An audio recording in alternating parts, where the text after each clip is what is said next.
Okay, so if you're watching this, you're trying to install some sort of hitch on your Outlander. So it was a lot more difficult than I thought it would be. I do a lot of mechanical stuff, and I thought this damn thing didn't fit. Here we are. I'm just about to finish screwing up these bolts.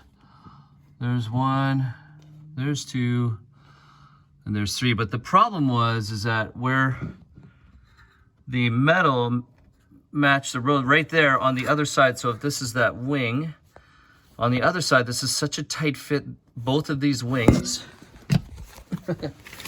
I laugh now because both of these wings have to go up at the same time.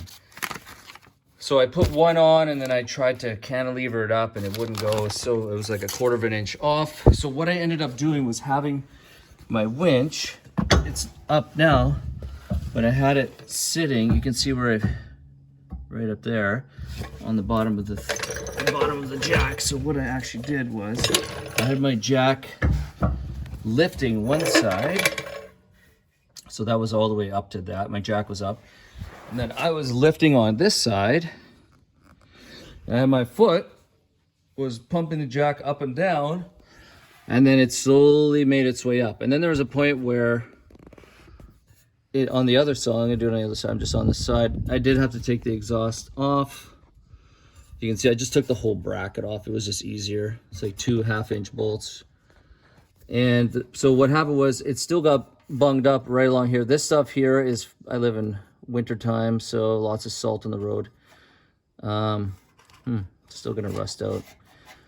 No comment. Anyways, it got hung up on this point on the other side, so I used the jack to kind of squeeze it up and it worked.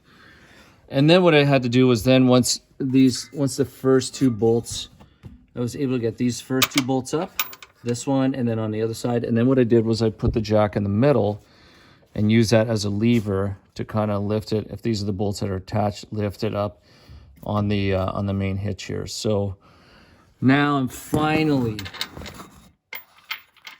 and I had to kind of finesse getting these bolts in. So I'll tell you, maybe it was because of the undercoating. I'm not sure. Just a little bit of thickness, but you may have to use that technique of using your jack. It will fit. It just takes finessing, and then this one's still even just tight, so I gotta get that in there. Anyways, hopefully that gives you a little bit of help.